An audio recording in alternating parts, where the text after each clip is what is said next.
Put it in me. Hi, my name is JKB, and today on the show I'm reviewing Black Ops 3. Thank you to Activision for sending over the review copy. Let's get into the review. I don't want to waste any more time. The first question I have for you guys would be, what if you took the Duncan Jones film source code, some of the plot from that film, and then you went to, I don't know, Deus Ex and took the augmentation out of that game, and then you thought, what would fix the ending here? What's good? Oh, I know, Age of Ultron. Let's steal some of that plot as well. That is essentially what Black Ops 3 is. You take those three things, mix them in the bowl, you have Black Ops 3. But there are two other modes in this game, zombies and nightmares, which make it, to me personally, a must-own Call of Duty if you are a fan of multiplayer and playing with your friends. Playing with your friends sounds so sexy. Black Ops 3 follows the events of Black Ops 2 in regards to the drone strikes of 2025. Several of the countries from around the world have direct energy air defense, also known as DED systems, that serve to nullify enemy aerial assaults. As a result, ground combat is once again the primary focus of the military's strategy. Elite Black Ops soldiers have been embedded with direct neural interface, also known as DNI. This lets them communicate with robotics and net weaponry. It's crazy to see this in a Call of Duty game. And also, in addition to other, cybernetic bio-augmentations, such as powered prosthetic limbs, you also have cyber cores, which allow you to interact with robots, such as take them over and hack them and cause them to explode, killing everything around them. The story is convoluted and confusing, but I think at its heart it was designed to be that way. All good thrillers are supposed to be misleading you, making you believe that you're confused. What is happening here? What's going on with the story? And as characters are fleshed out, and figured out, you start to see the story come together. And the one problem with Black Ops 3 is at the end of the story, I was still confused on exactly what has happened. And I'm not going to spoil anything in the story, but I'm going to say that main campaign story is decent. Yes, it rips off a lot of other properties and franchises and all sorts of things, but to put it all together in this aspect is kind of unique in a certain way, but not really. We've kind of seen these in other games. So overall story, if you're just coming for the main storyline, it's not worth it for that. There's a lot more to this game than just the main story campaign. And by the way, on Xbox 360 and PS3, there is no campaign, which is kind of ridiculous. Why would you even buy that? Oh wait, the multiplayer. Well, I'll get to the multiplayer in a second. Matthew asks, what makes this different from every other Call of Duty game? Well, the power cores are what drives this game forward. Cyber cores and cyber rigs are the new technologies that are available to the players in the game. Cyber cores consist of skills like hacking terminals and controlling enemy robots, while the cyber rigs provide players with new movement and defense capabilities. I felt like this added a new level of gameplay and strategy that was much needed in the Call of Duty series. Players also have access to T mode, which enables co-op players to visualize the battlefield with threat assignment overlays and highlights so they can help each other out. I felt like this was so awesome and fun to use with my teammates online that I hope it sticks around for the next Call of Duty. Every year we get a new Call of Duty game, and there's always new features that are introduced to us. And this time around we have our cyber cores, which I absolutely loved in this game. Essentially, it's taking all of those extra abilities that you would have with your augmentations from Deus Ex and plopping them into Black Ops 3, and it's as simple as that. You have abilities which let you send out nano swarms of tiny little robots that will kind of fester into the robots and the humans, because in this game you have to deal with a ton, and I mean tons, of human enemies and drones, robots. All sorts of crazy technology is coming at you and trying to defeat you. So these cyber cores really introduce a new way of playing Call of Duty. Half of the cyber cores are more about your abilities in dealing with the robots, and the other half is kind of dealing with the humans. And there's also one for your abilities, such as like how quick you're running and almost like using the force pushes.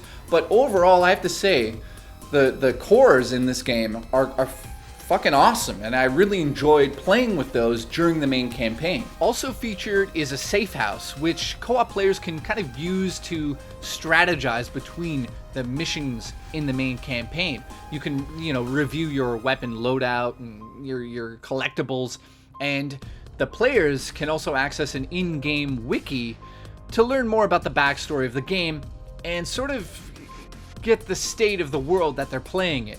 For the first time ever in the main campaign, you can play on realistic mode, which lets the player have 1 hit point. So if you get shot once, you are dead. And I have to say, not even playing in realistic mode, it is unbelievably hard. This is the hardest Call of Duty I've ever had to deal with, and I couldn't believe, even when I put it on super easy, so I could get through the story and tell you guys what I thought about it, I was still dying a lot, and I thought, this is fucking hard. And that's when I realized if you don't use your cyber cores to the best of their abilities, you're not going to have too much fun with this game. Essentially, it's the same thing. Shoot, shoot, shoot, run in room. Epic fucking story happens, and things are crashing down, which are amazing, but use the cores. The cores are the highlight of this game. Absolutely love them. I can't say that enough. Multiplayer offers new abilities such as wall running and power sliding and boost jumping. This is awesome, and it really introduces a new verticality to Call of Duty that I feel really hasn't been there in the past. And I really do feel like the multiplayer maps were designed with that in mind. This multiplayer is my favorite in the series of Call of Duty, period. I absolutely love Titanfall, and yes, a lot of people could say, well, they just looked at Titanfall. The wall running, the booster packs, all of those things are in this game. And I feel like it's finally come to a perfect point. It's just, it works so well now that can they ever go back from this? It's going to be difficult to play a Call of Duty without a jetpack.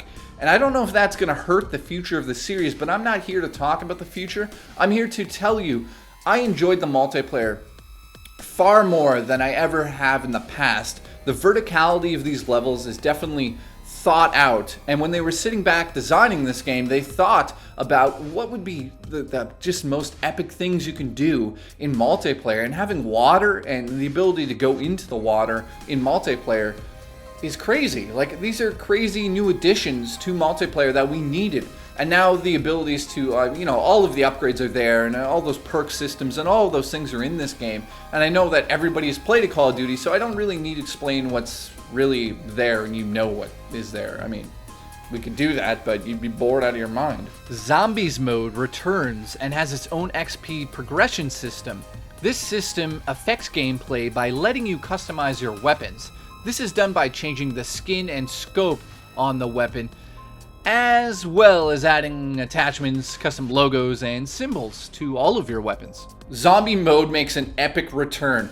In a sort of film noir sense, you have these 4 characters that are all kind of crummy characters, and I understand why they're developed that way. So you kind of care about them, but they're kind of anti-heroes. And in the movie sense of this, when they die in the game, you sort of understand it. You're like, okay, well, they needed to die based on the actions they took in the story. And I really feel like Jeff Goldblum and Ron Perlman in Zombies mode, they murder it. And playing as Jeff Goldblum is fucking amazing. Can I tell you that again? Jeff Goldblum has one-liners in this. Unbelievable. It's so much fun, and I love Zombies mode. One of my favorite things in Black Ops 3 has to be Nightmares mode, which is unlocked after you beat the main story. This allows you to go through the main story once again, but it adds new narrative pieces, as well as zombies galore. I really got the feeling that I was in sort of a George Romero's zombie tale, and it expanded the main storyline, and that was something I wasn't expecting. So Zombies mode is a very welcome addition, but do not overlook Nightmares mode. It is a shining gem in this game. Brian asks if the game is worth its full price if you're just playing it for single player. Well, first and foremost, let me just say, Xbox 360 and PS3 don't have single player in it, which is confusing, leaves me scratching my head. I think they could have pulled it off, but maybe it is time we move on. I'm not sure.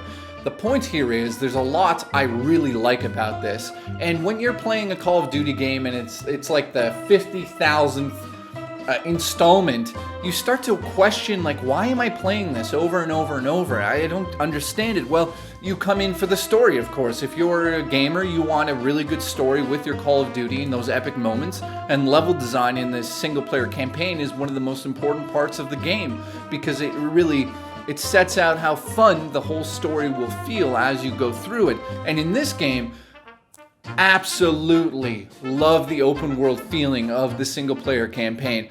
Absolutely loved how vertical it was, and the abilities to do your wall run, and including all of those cores and those abilities with your augmentations really amplifies the main story campaign. But it's really in zombies mode and in multiplayer and the nightmares mode, which is just, let me just leave it on this. I'm going to give the game an 8 out of 10. Story is just a little disappointing because it didn't really explain everything to me. I was very confused by the end of it.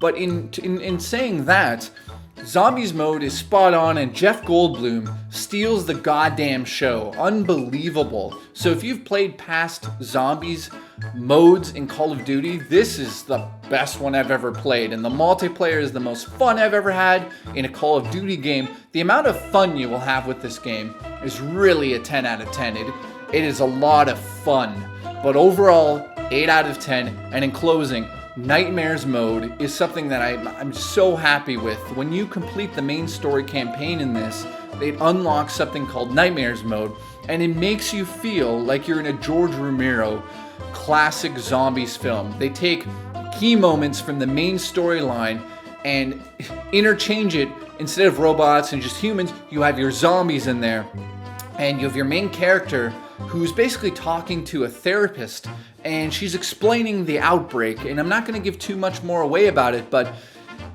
wow, like, I didn't expect this. I thought, okay, a harder difficulty after I beat the main game is what I'm going to have to deal with. Great. But no, they really stepped it up. So 8 out of 10. Thank you so much for watching this review. I'm working super hard like that on my Fallout 4 review. Thank you so much for watching this, and I'll see you guys next time on JKB. Thank you for watching. I really do appreciate all of the support. Thank you.